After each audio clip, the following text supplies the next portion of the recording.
This is March. What is going on, everybody? Long time no see. March Madness is back, and so am I. I know it's been a while, but let's not focus on the past. Let's focus on the madness. Today, I'm doing my 68 team breakdown of every team in March Madness to save you some time and give you a quick rundown of every team. But the key thing to remember is I do this before the bracket is released, so I don't know exactly where each team is going to be. My information might contradict itself. However, I wanted to get this up instantly and give everybody a quick option to see what each team's been up to. Now remember, this and every March, literally pick whatever you want when it comes to the NCAA tournament. Nobody knows what's going to happen, so don't take my information and think that that's exactly what's going to happen, because it more than likely will not. Form your own opinion and do what you think is right when it comes to your bracket. Now, I organized each time for each team, so I hope you enjoy. Now let's get into everything you need to know about the 2023 NCAA tournament. Let's start the video with the preseason number 1 North Carolina Tar Heels. I'm just kidding, they didn't make the tournament. Next. Okay. Let's just get them out of the way, because I know everybody's probably waiting to hear my opinion on this. Alabama might be the best team in college basketball. They certainly have proved it, and they have so many great wins. I mean, this is a team that went into Houston's building and beat them. You already know a lot about this team because of how much they've been in the news recently, but this is one of those rosters that's really just impossible to stop because of their freshmen. I mean, obviously Brandon Miller, he's just so hard to defend. We've got Noah Clowney, who's just a monster defensively. They've still got Javon Quinterly, who came off an ACL tear, has been so much better this year. Mark Sears from Ohio, Charles Bediako, Namari Burnett.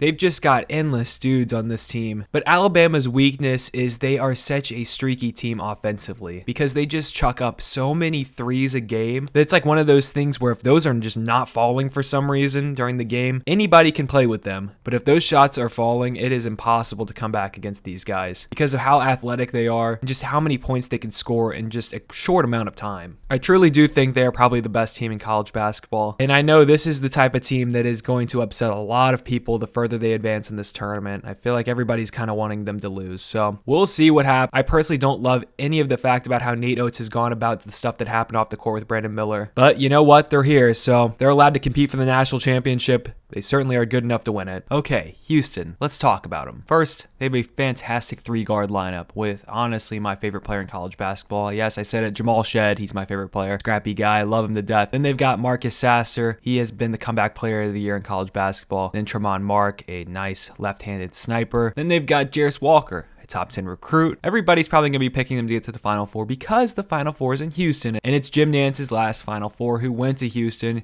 Everybody would love to see this happen. They play great defense. They get after you. They play a full 40 minutes defensively. They feel a little bit like a poor man's version of 2021 Baylor. Their guards attack you. They've also got some really good wins, but I don't think that they're perfect. I definitely think they are beatable. You can't be scared of them. That's the main thing when it comes to playing Houston. You cannot be scared of them. There's a reason why a team like Memphis, for example, has a lot of success against them. Is because they're not scared of them. And it can be overwhelming when you play a team like Houston on a one-day prep. That can be very overwhelming. If they get a good draw, I definitely think they could get to the Final Four and even win the national championship. They're going to be a very trendy pick. They feel very safe. Houston is a team that everybody likes, and I don't see any issue with that at all. Here come the Zags. Just as I was ready to write them off, they proved me wrong once again to close the season. Now, this team is tricky to figure out. First, I thought they were too finesse. I didn't really think they played hard on defense, and their numbers suggest that. Towards the end of the season, this offense has caught fire, and there's nothing scarier than an offense that is on fire. I think that they've even started playing much better defense to close out the season. Again, this team has Drew Timme leading the way. This is his final season. Julian Strother, he's stepped up big time this year, and when he's playing well, this team can go far. They're also surrounded by a bunch of guards. I feel like an aggressive team can beat Gonzaga just like Arkansas did last year, but you know what? College basketball is weird, and never the best team in a program's history is the one that wins the national title, it seems like, as of recently. So maybe this Gonzaga team can go on a bit of a run in March. Baylor is a tricky team to figure out because offensively their numbers are outstanding, but it's the defense that is not there for them this season. And it feels like they're not playing with that same intensity that they used to play with. They still have a bunch of guys on this team that were on that national championship team. They also have a freshman in Keontae George that's really good. As the season's gone down the wire, I just don't feel like they have the leadership that can get them far in March, and I think they might lose pretty early. I'm not personally buying into this Baylor team like years past. It just kind of feels like they're missing that heart and soul. It's just not there for them this year, and I really don't expect them to do much. St. Mary's is once again a top 10 defense in college basketball. They still play Randy Bennett's incredibly slow offense. You know, this team is the same as last year. They brought back everybody except for Tommy Kusi, but they've plugged in somebody named Aiden Mahaney, a freshman who is just unbelievable offensively. Might be the best player St. Mary's has ever had in their program. He's nuts. They have some great wins over some really good mid-major teams like Oral Roberts, North Texas, and even have a win over San Diego State and Gonzaga. They have some losses that are questionable, but overall, I think that with the right matchup, I think St. Mary's could sneak their way into the Sweet 16 this year. I think they're better offensively than last year. Despite a 19-14 record, West Virginia ranks pretty high metrically offensively. I think they're a better offensive group this year. They can score at a high pace, and honestly, and they've got 5 seniors, a lot of different rotations this season. This isn't your typical West Virginia press Virginia team, but they've got great leadership. They start all 5 seniors. They've got guard Eric Stevenson, who has just been on a tear. He's so smooth offensively. They've got some great wins.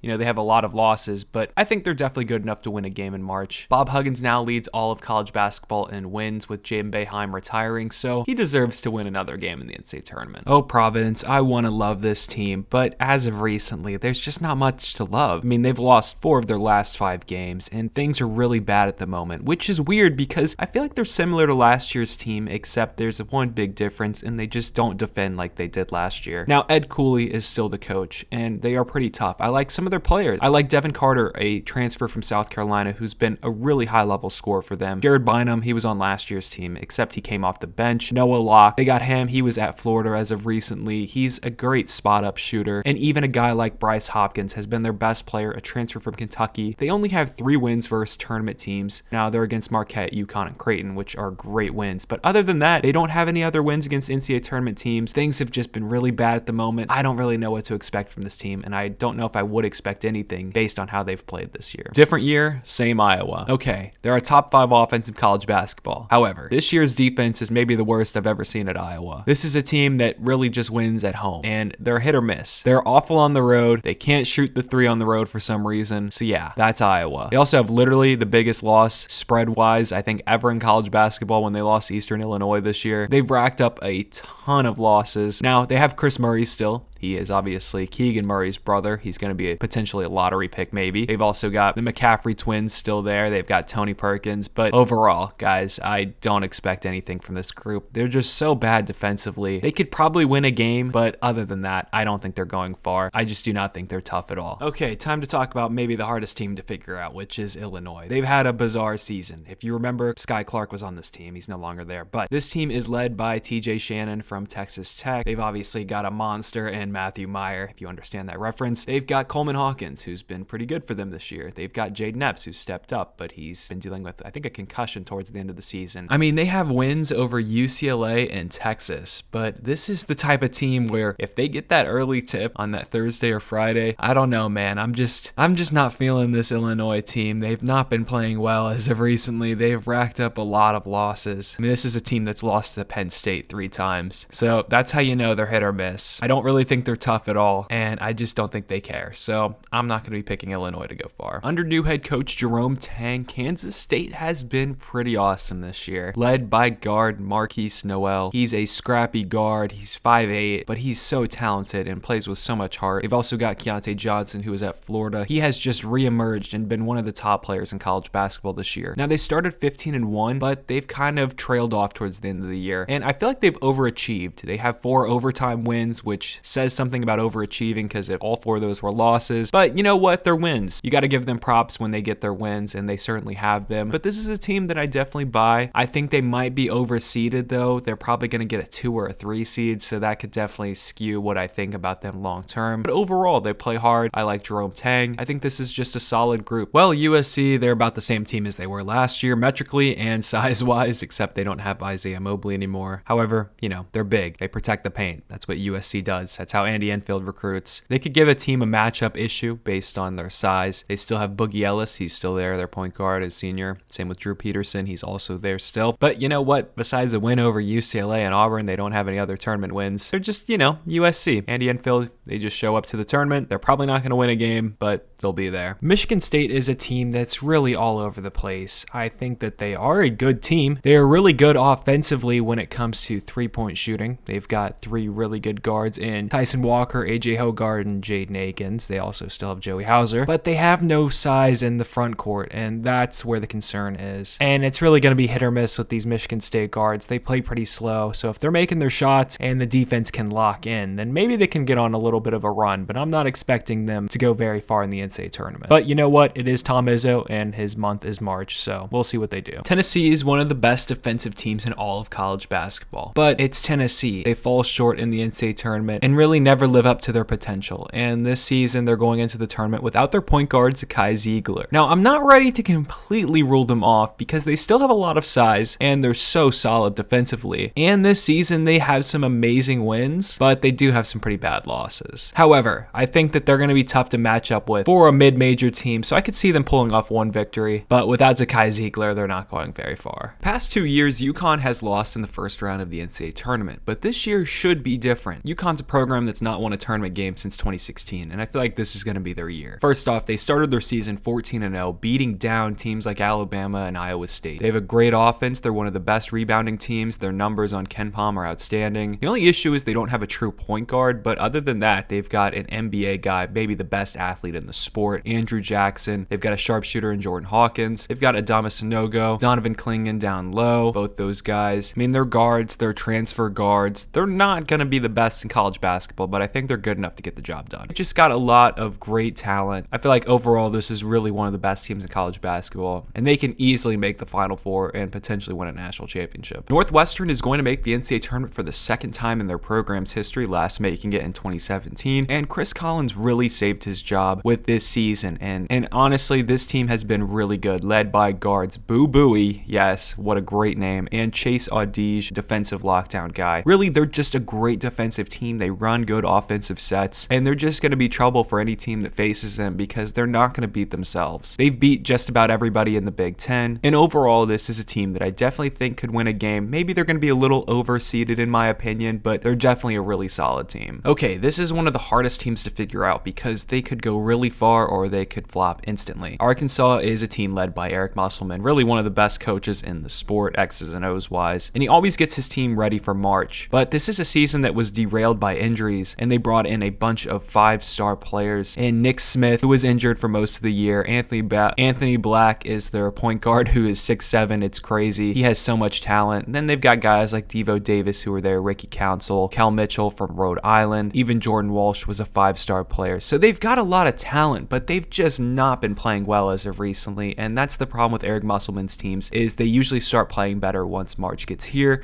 and this team is just not playing well. Who knows, they could turn it on in March, but I just don't know if I'm buying it. They just have not looked good recently. But you know what? They're going to be a matchup nightmare for whoever plays them because of their talent, their size, and those guards that they have. My goodness, they're just two of the best guards in the sport, Nick Smith and Anthony Black. Miami is a very old team led by their veteran guards Isaiah Wong and Nigel Pack, who they got from Kansas State. Now, this team is very similar to last year offensively and numbers wise, but they're missing Norchad Omier, who just was injured in the ACC tournament. They still have Jordan Miller, who can stretch the floor. They've still got Wooga Poplar, a long guard who is so talented. So these guys, they've got the guards, which is so important in March Madness. But defensively, I just don't trust them, and especially in the paint. I think that without Norchad, I think they've got matchup issues now. But you know what? They still got those guards in Wong and Pack, and that can get you far in March even without paint protection. Now, it just depends who they play. If they play a team with guards, I think they can definitely win. But if they play some teams with some bigs, I don't know. It's gonna be tough without Norchad. I really like them though. They made the Elite Eight last year. Who knows? They could go on another run. It's just gonna depend on the matchups. Iowa State is a team I like to call the St. Bonaventure Cyclones because of guard Jaron Holmes and center Osuna Suni. They got both these guys from St. Bonaventure. Now, this is a team that plays together. They're led by TJ Otzelberger, really one of the best coaches when it comes to getting a team to just buy in as a group. Now, this team made the Sweet 16 last year. I think they could honestly do the same thing this year. Only saying that because they're such a good team defensively and they lock in as a group. They're not going to beat themselves, but if you're definitely a team with more talent than them and you just don't beat yourself, you can beat them pretty easily because they're very limited offensively. They still have Gabe Kalsher from last year who really led them offensively. Their defense is going to keep them in games. I think that they could get upset early, but I just think they're such a good team defensively and they're just so bought in as a group. They can fight back in a game even if they go down. Creighton is one of the hardest teams for me to figure out because I feel like they're a poor man's version of North Carolina last year. They've got a similar lineup lineup build, but they don't have a bench. I think they have a lot of talent. Guards Ryan Nembhard, Trey Alexander. They've got Arthur Kaluma, an NBA prospect. Baylor Shireman as well, an NBA prospect. Ryan Kalkbrenner is a great center, but they're just so hit and miss sometimes. They went on a 6-game losing streak this year because Kalkbrenner was out with mono, but other than that, if you just take that away, they've been so good this year. They seem to struggle against teams with guards that can really drive at them. I don't know, I just wanted to see more from them in the Big East tournament. Just didn't really see it. Really want to love this team. I think they could do pretty well in a tournament style setting, but they're just so hit and miss. This is one team that I really can't get a grasp how far they could go in the NCAA tournament. It really could be anywhere. In his first season at Maryland, Kevin Willard has turned things around instantly. This Maryland team has picked up some good wins in the Big Ten, but here's the problem. March Madness will not be played in College Park, where Maryland has just been dominant this season. They're led by guard Jameer Young, really one of the top players in college basketball. Analytically and just on the court, this guy is a monster. This team is all seniors, but again, the problem is the NCAA tournament isn't played in Maryland, where they just have dominated this season. They're not a great team on the road. So maybe they could win a game because they've got a guard like Jameer Young. But other than that, I'm not expecting Maryland to go very far. But I think Maryland fans are just happy to have Kevin Willard there instead of Mark Turgeon. I get a headache trying to figure out this Kentucky team. Well, Kentucky, they're interesting. Oscar Tshiebwe was the National Player of the Year last year, and I feel like he's kind of been a shell of himself this year. They've still got talent like Carson Wallace, a freshman. He's started for them, has been just outstanding, really their best player. Jacob Toppin, I feel like he's gotten a little bit better as the season's gone along. CJ Frederick has been a sharpshooter for them. He's finally healthy this season, but they're just so one-dimensional, and I feel like just their lack of outside shooting is what's going to end their run in the NCAA tournament. I think that they're talented enough to win maybe a couple of games, get to a Sweet 16, but other than that, I'm just not buying this team to get to a Final Four. They're just so one-dimensional when it comes to scoring, and it just felt like earlier this season they could not beat the good teams on their schedule. Things are really interesting right now in Lexington, and John Calipari is going to need a big run to kind of earn these fans' trust back again. TCU is a team that I just wanted to be so much better than they are. They're an older group, they're deep, and I feel like they have some pretty dominating wins. They actually even beat Alabama in a scrimmage before the season started, but they also just have some really close calls and an awful loss to Northwestern State, and they just really racked up a lot of losses. Despite being a really solid defensive team, a great rebounding team, they are just atrocious offensively. They don't struggle to score necessarily, they just struggle to shoot, if that makes sense. Now they're led by guard Mike Miles, really one of the best players in college basketball, but they've had a situation arise with Eddie Lampkin, their center, and he's just not going to be there for them anymore this season. He's entered the transfer portal, and I just feel like they struggle so much offensively. Maybe they could win a game because they're so good on defense and rebounding, but their shot making, my goodness, it's pretty bad.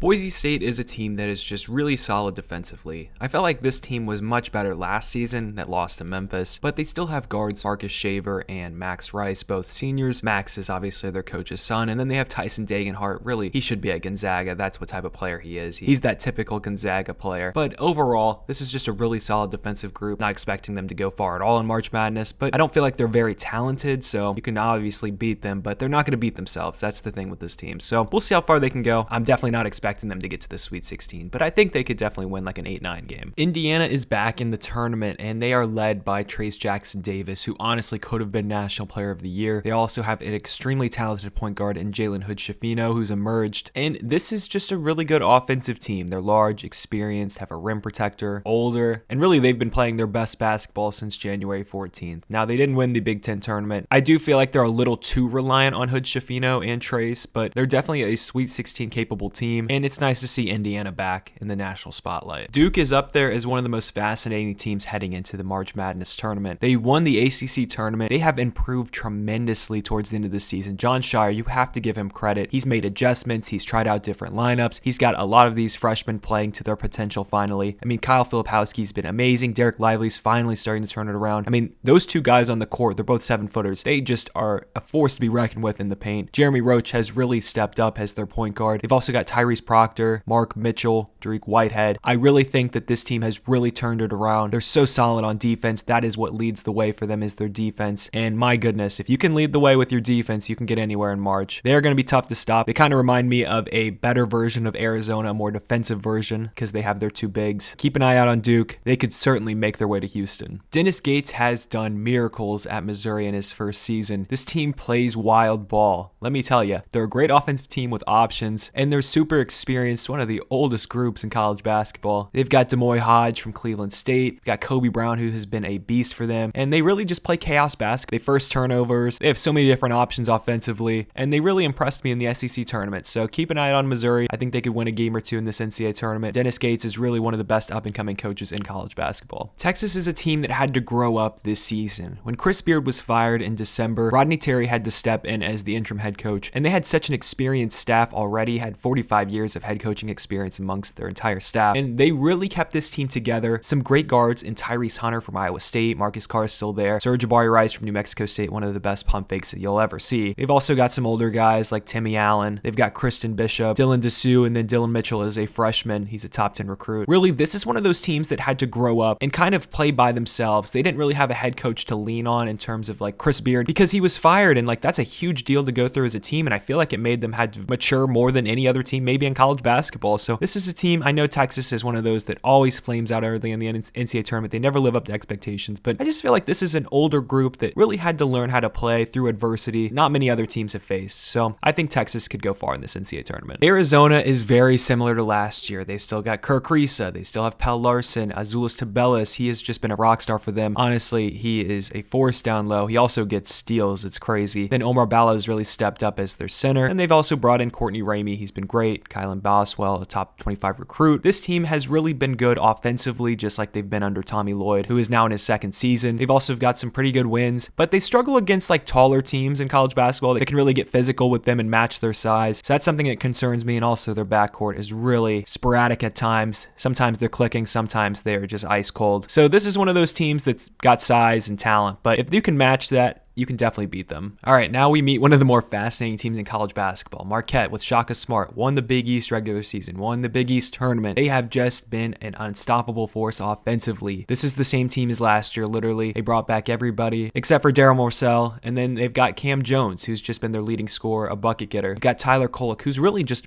been one of the more improved players in college basketball. He's just such a great point guard, sets everybody up. They got Stevie Mitchell, who can fill it up. Omax Prosper as well. He can also score. This is really the number one team in college basketball when it comes to scoring. They even play defense kind of like the Shaka teams back in the day. You know, a little bit of havoc, a little bit of physicality. Now, what can they struggle against? Well, I think it's somebody that can defend the paint because they love to get to the rim. So if you have big men that can protect the rim and you can really slow down the game because they like to play in transition, you could honestly beat this Marquette team. I think they definitely are beatable. I don't think they're an unstoppable force. But you know what? I would love to see this team go far because I think Shaka Smart deserves it. I think this Marquette program deserves it because they're really one of the more passionate fan bases in college basketball, and it's been fun to see their turnaround. Hollywood Mick is back at it again. This UCLA team honestly might have been the best team in college basketball before Jalen Clark was injured, who was the best defensive player in all of college basketball. So he's done for the season, and now they still have Tiger Campbell, Jaime Jaquez, a National Player of the Year candidate. Still got David Singleton, who can fill it up. Amari Bailey has stepped into that role where Jalen Clark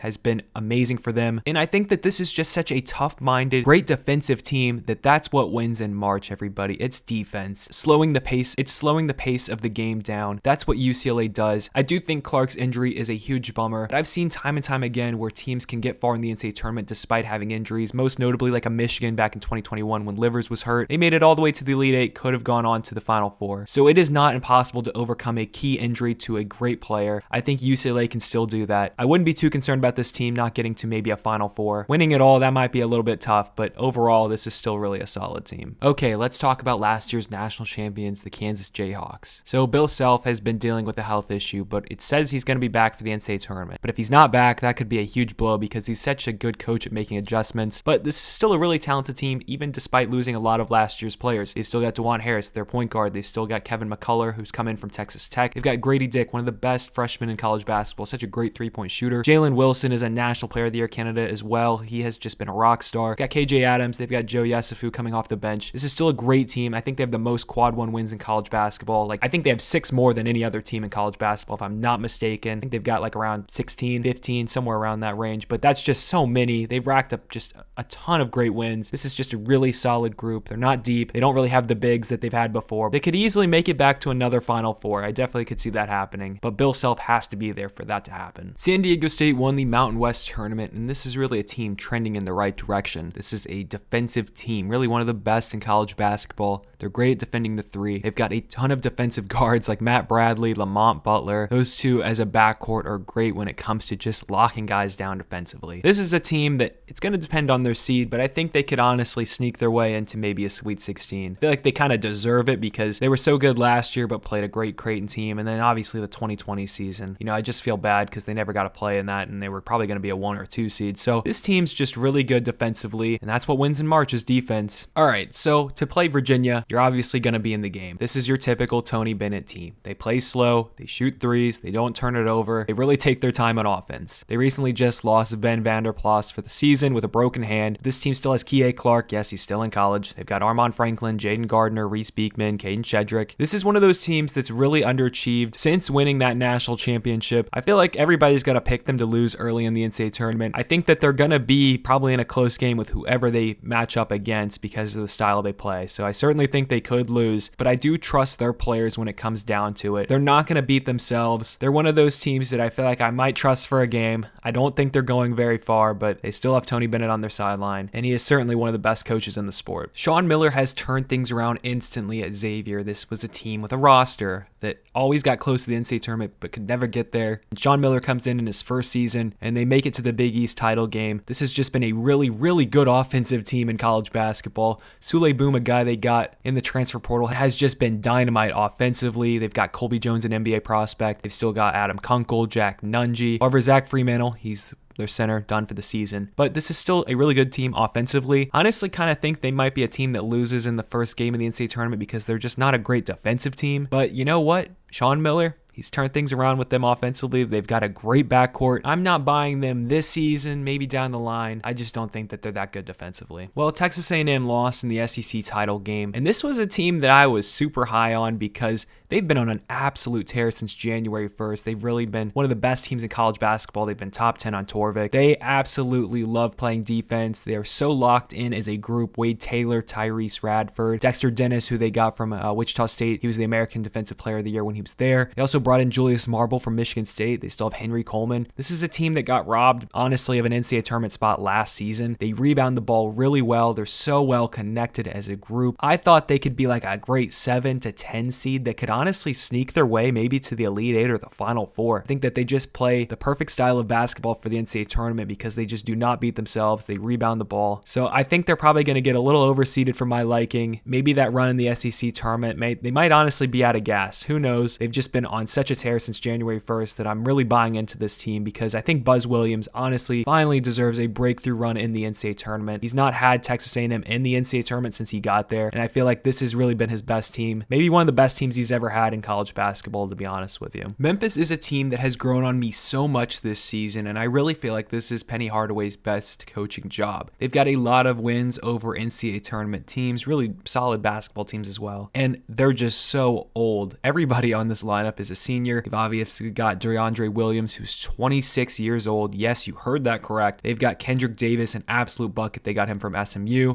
We've got Alex Lomax, Malcolm Dandridge is still there. I think this could honestly be a very difficult team to play if you have to play them as a 1 seed in an 8-9 matchup. They're not going to be scared of you at all. They've got older players, and they've got a go-get-a-bucket type of player in Kendrick Davis. This team could give somebody a load of trouble. I'm really buying into this Memphis team more than past year's teams. Watch out for these guys. They will not be scared of anybody. The Shrews crew has been on an absolute tear to end the season. Penn State has not been to the NCAA tournament since 2011. They would have made it in 2020, but this is the first time they're back. And this really is one of the craziest teams to prepare for in college basketball. And they've been on an absolute run. They are playing their best basketball heading into March, but they're so fascinating when it comes to offense. They rank dead last in offensive rebounding and free throw attempts, but they're a top 10 team in effective field goal percentage and not turning the ball over. They play such a specific brand of basketball. They play super slow. They make a lot of threes. They only start seniors. They're the oldest team in college college basketball, led by one of the best players in Jalen Pickett. It's just been on an absolute tear. They're so fascinating to watch, and they're just going to be so difficult to prepare for. I really don't even know how far they can go, because this is a team that honestly, like a week or two ago, might have not made the NCAA tournament. They've got some great wins over literally everybody in the Big Ten. I'm going to be really fascinated to see where this team goes because of the brand of basketball that they play. Matt Painter is the best offensive coach right now in college basketball. He throws lots of motion. They play without the 5-star talent. However, they still have Zach Edey. Honestly, he's the National Player of the Year. He has been outstanding in the paint, really just a force to be reckoned with, but it's his surrounding players, Braden Smith, Fletcher Lawyer, Mason Gillis, Caleb Furst, Ethan Morton. Those guys have just been really good. They've got some great wins over Marquette, West Virginia, Gonzaga, Duke, all the teams in the Big Ten, and they have just a couple of losses, but overall, this is a team that has one concern for me, and it's when you speed up those guards. That's where they've just had a lot of issues this season, is when you speed them up,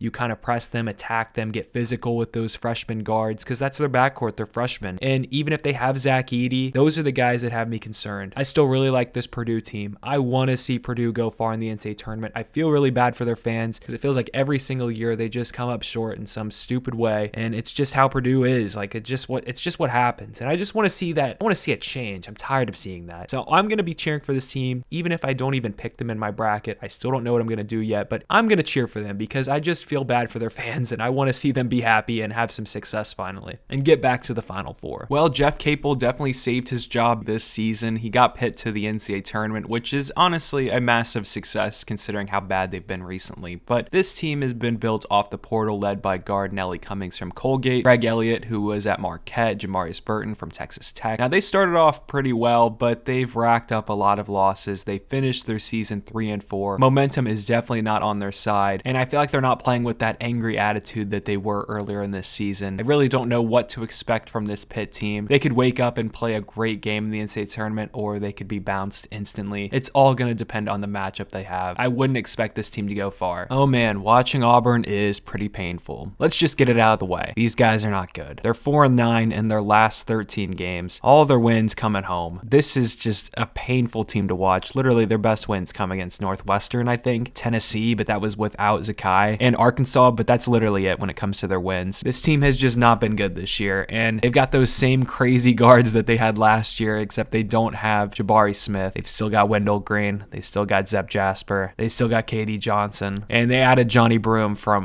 Morehead State. But other than that, guys, wow, they are a pain to watch. Maybe if they play in Birmingham in like that 8-9 matchup, they could get a win because those fans will travel for sure. But other than that, man, I'm just not buying this team. Well, Kevin Keatts is a winner finally. Okay, this team is unbelievable when it comes to boom or bust potential. They are led by 3 great guards in Tre'Quavion Smith, Casey Morsell, and Jarkel Joyner. Now, Smith is an outstanding sophomore point guard. He's going to be a first-round pick in the NBA draft, but this team is just so hard to figure out. They are either going to wake up and play great, they could go on a run, or they could get bounced in the first round. They've racked up some losses. They really don't have any great wins. Their 2 best wins come against Duke and Miami, but other than that, they don't really have great wins. And it seems like they've lost to a lot of other good teams. They've got big man DJ Burns down low, who is a matchup nightmare for a lot of teams. But like I said, this team is the definition of boom or bust. People are going to have them as a sleeper Final Four team, but I'm just not buying that. I do like the fact they have an NBA guard in Smith, but I don't think I'll be picking them to go very far. Utah State has really been one of the best teams in college basketball that probably nobody even knows about. They're in the Mountain West, and this team has just been on fire. Since February 1st, they rank in the top 15 on Torvik. Currently, before the tournament, they rank 18 on KenPom. Their offensive numbers, if you look, they are off the charts. And you may be wondering who their coach is. And their coach is actually Ryan Odom, who took over, I think, after the 21 season. He was actually the former coach at UMBC. Yes, the same guy that upset Virginia in the NCAA tournament as a 16 seed. And his center on this team started for him at UMBC on that team. How cool is that? These guys have just really improved over the season. They've beaten some NCAA tournament teams and some really good teams. They beat Oral Roberts this season. Now, they've racked up a lot of losses, and they honestly barely made the NCAA tournament, but if you look at their numbers analytically, they're off the charts. I think this could be a really good under-the-radar team to make a little bit of a run in March Madness, guys. I think that offensively, they've just been on a tear, and really, they've just snuck up on everybody. Bobby Hurley has Arizona State back in the tournament, and they barely snuck in. They're led by guard Frankie Collins, who came from Michigan. They've got the Cambridge brothers, and they win with their defense. They actually have some great wins. Got wins over VCU, Michigan. They beat Creighton without Kalkbrenner. They also have a win over Arizona. I don't really think they're that great. They're probably going to get in like the first 4. I really don't think they're going on a run at all. But it's nice to see Bobby Hurley make the NCAA tournament. Mississippi State makes the tournament in Chris Jan's first season there. They are a top 6 defense on KenPom, and they really started to turn around their season as it ended. They started 12-8 as a team, finished the season 21-12. They really improved towards the end of the year. They're just such a solid defensive group. They're the worst 3-point shooting team in all of college basketball, and they play at such a slow pace. They've got DJ Jeffries still. I don't really think this team's going to go very far at all. They somehow beat Marquette this season, believe it or not. I don't know. Defense does win in March, I will say that. If they make the first 4, they could possibly win there, but I'm not expecting this team to go far at all. Nevada had a pretty decent year under Steve Alford. They had some pretty good wins, like against Boise State, San Diego State. They actually had an overtime loss against Kansas State as well. This team has Jared Lucas from Oregon State, if you remember their Elite 8 run. They have Will Baker from Texas, and Keenan Blackshear is their best player. I do not expect them to go far because they ended their season on a 3-game losing streak, and I really didn't feel like they were playing their best basketball towards the end of the season. VCU has been outstanding since early December, having only lost 3 games in A10 play. They have some nice wins over Pitt and Vanderbilt, and they play just like you remember. They force turnovers, attack you on defense, and they're led by their guard Ace Baldwin and big man Brandon Johns from Michigan. They're not the greatest offensive team, but defense wins in March, and they're projecting to get honestly a 12 seed or a 13 seed, and I think they'll give somebody all they can handle because of how they play defensively. And Mike Rose honestly deserves a bigger head coaching opportunity. He's been so consistent at VCU. This is just a really good team. Texas Southern is a team that actually beat Arizona State at their place, but other than that, they were blown out by Oral Roberts, Houston, Auburn, and Kansas, and this is also a 14-20 team. Johnny Jones obviously is a really good coach. They'll play great defense, but they're one of the worst offensive teams in the tournament and will struggle to put up points. Kent State is one of the most fascinating teams for me in this tournament because I saw them 2 times earlier this season go right into both Houston and Gonzaga's gym and gave them all that they could handle, and they also went to Charleston and lost by 2 to them. So these guys are legit. What makes them great is they play fantastic defense. They have a lot of big time shot makers, they force turnovers, and they get after you. My major concern for them, however, is height. They play a lot of small guards, but this team is clicking right now, and they went toe-to-toe with, I think, 2 of the best teams in college basketball. So I feel bad for whoever has to play them in the first round. Oh boy, he is back, ladies and gentlemen. Rick Pitino's last dance at Iona. Rick Pitino is back in the NCAA tournament, and this is one of the best defensive teams in college basketball. They will guard you and try to force turnovers and play that Rick Pitino brand of basketball, which is havoc, get after you, and force turnovers. They press you. They are currently on a 14-game win streak led by guards Dennis Jenkins, Walter Clayton, and Nelly Jr. Joseph down low. This is going to be a really tough out for anybody because if this is a coach's tournament, Rick Pitino might be the best one in the big dance. FAU ranks 25 on KenPom, and that's actually a really big deal. They went 31-3 this season, and their only losses came to Ole Miss, UAB, and Middle Tennessee. But they have wins over Florida, Northern Kentucky, UAB 2 times, North Texas, and Dusty May is just really one of the best dudes in college basketball. I love watching his interviews. They're just a really solid team with a lot of guys that can come off the bench, that they can plug in. They have a lot of different rotations. My only issue for this group, though, is size, because they're one of the smaller teams in college basketball.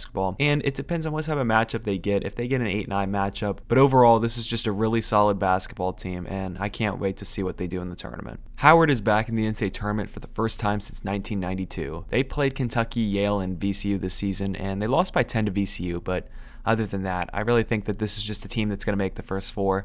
I feel like, they could probably win there for sure, but they're really not one of the better teams in college basketball, but I'm happy to see them back in the NCAA tournament. UC Santa Barbara is back in the NCAA tournament for the first time since 2021, when they actually almost shocked Creighton. Now, these guys have 2 big men that originally started their careers at Cal and Oregon, and that's how they run their offense, is they try to get to the rim and score. They have a lot of size, so if you can match that, you can beat them. This is a team that plays at a slow pace. They don't have a bench. They could probably cause some issues for some team in the tournament. Grand Canyon is also back in the NCAA tournament for the first time since 2021, led by Bryce Drew. They were the 5 seed in the WAC tournament. They had to win 4 games in 5 days to get here, but they play super clean basketball and feel like a team that could cause a little bit of magic, and it always helps when you have Bryce Drew on the sideline. Vermont is on a 15-game winning streak heading into March. They play the way they always do, which is they work hard for an open shot, and then they get back instantly on defense once it goes up. So nothing different from past Vermont teams that you might remember. They did beat Colgate this season and had a 2-point loss for Southern Cal. They also have some other losses to St. Mary's, Iona, Yale, and Toledo. All of those were almost tournament teams or tournament teams.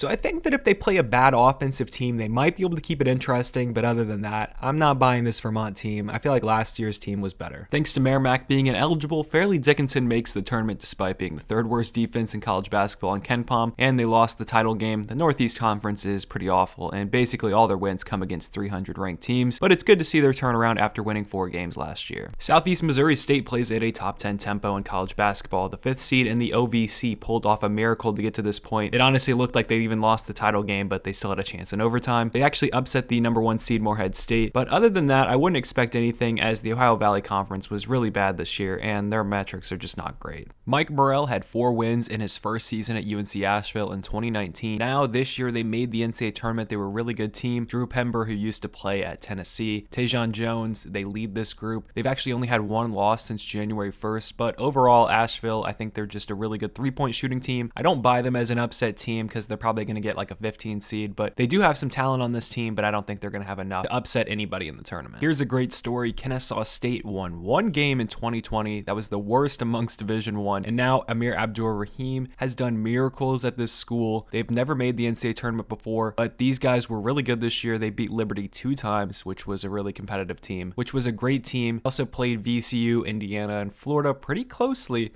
So honestly, keep an eye out on these guys. I'm not expecting an upset, but they play really hard for their coach, and 2 wins over Liberty is something to keep an eye on. Just a fantastic turnaround at Kennesaw State. The Ragin' Cajuns last went dancing in 2014 and are finally back under Bob Marlin. The 2 seed in their tournament, the 2 seed in the Sun Belt is a pretty efficient offensive group led by forward Jordan Brown and could catch fire given the right matchup, but I'm not really expecting that to happen. It's just nice to see the Ragin' Cajuns back in the NCAA tournament. Furman has the redemption story. After losing at the buzzer last year versus Chattanooga, Furman makes the tourney for the first time since 1980. This is a very efficient offensive group led by their 2 seniors, guard Mike Bothwell and forward Jalen Slauson. I doubt they pull off an upset because I don't know if they have the firepower as a whole team, but those 2 guys can lead them. They're not great defensively, but it's awesome to see them make the NCAA tournament for the first time since 1980. They're a great redemption story, and they definitely have the heart to pull off an upset. Northern Kentucky is a tricky team to figure out. They're an older group, they play super slow, they're on a bit of a hot streak, but I also feel like they've kind of beaten up on some bad teams in conference, and they really never beat the best teams on their schedule despite a win over Cincinnati, and they came to their place. I think they might be the best 16 seed if they get a seed in that range, but overall, I don't necessarily see them pulling off an upset unless they can just hit all their shots and get on a hot streak. I don't personally see it happening. Pat Kelsey in his second season at Charleston won 31 games, and they could have been the first team to ever win 30 games and miss the NCAA tournament if they didn't win their conference tournament. They have some decent wins over teams like Kent State, Colorado State, and Virginia Tech, but it's hard to say how far they will go. They're a scrappy team, they play fast, but at the same time, they've beaten up on a pretty bad schedule. This roster was built with some Division II guys, some guys playing Division I their first year ever. They're a major wild card. They've got a lot of different pieces. They are really a mixed bag of all sorts of different types of players. They're hard to figure out. I'm going to say they don't win a game in the tournament, but you never know. With this type of team, they can battle back in a game. I've seen it happen this season. Steve Lutz has Corpus Christi back in the tournament for a 2nd straight year.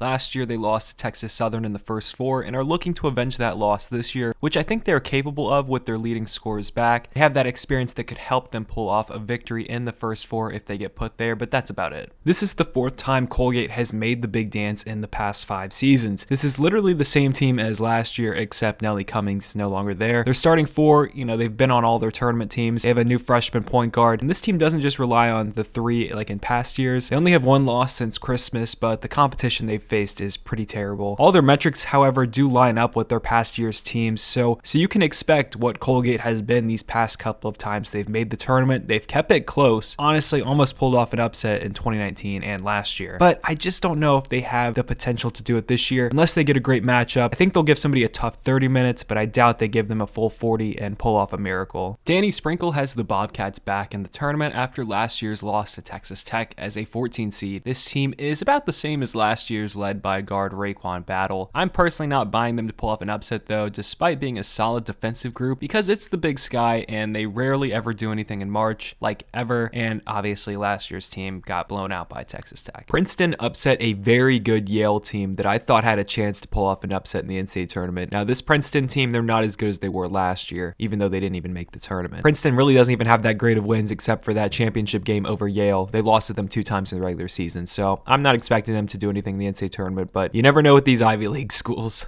Started from the bottom, now they're here. Drake, my friends, they're back in the NCAA tournament after making the NCAA tournament in 2021, winning in the first four, giving a competitive game at the very least with USC. But these guys are back, and they're your classic Missouri Valley Cinderella. These guys are tough. They have a coach's son as their leading scorer in Tucker DeVries. They also have two 25-year-olds starting. I mean, a guy like Garrett Sturtz, who is a 40-minute scrappy guard who has endless energy. DJ Wilkins and Darnell Brody both started on that 21 team. Then you plug in somebody like Roman Penn, again, a 25-year-old guard who missed that 21 tournament, maybe was their best player. I mean, honestly, this team in the past month has rated as a top 10 team on BartTorvik.com in all of college basketball. Watch out. Not only can they win just a game and pull off an upset, these guys could actually go on a run to maybe the second weekend. I really believe strongly in this team. We'll see what the matchup is for them. You're going to bet on a Cinderella team. Drake is the team. All right, this is the team everybody's been waiting to hear about, I'm guessing. Oral Roberts, they are back. This team might be better than the 2021 team that went to the Sweet 16, almost made the Elite Eight as a 15 seed. Max Abmas, if you remember him, he is still there. He's still going off. He's incredible. Also, they've got Isaac McBride from Vanderbilt, Connor Vanover from Arkansas, who's been great. He is a force down low. He is just a giant tree. Nobody can get around him. Their offense is still unreal. They don't turn it over. They score in every way. 3 free throws, 2s. They're an older team. They're hard to stop, and their offense is crazy efficient. I would like to also mention that Carlos Jurgens and Kareem Thompson, two of their other guards, started on that 21 team. Chuck up a bunch of threes and run. I'm telling you right now, everybody's going to probably be picking them to pull off an upset. This team is just as legit as they were in 2021. I'm excited to see them back. I cannot wait to see what they do. This team is going to be fun to watch. I hope they go on a run. All right, you survived. Thank you guys for watching. I really appreciate it. It's been a long time, and I really had fun doing this, so thank you for just taking the time to watch this all the way through if you did. No matter what, if you watched any of this, thank you. I'm going to fill out my bracket tonight when everything comes out, so check back soon for my actual bracket predictions. I will see you there. Peace, guys.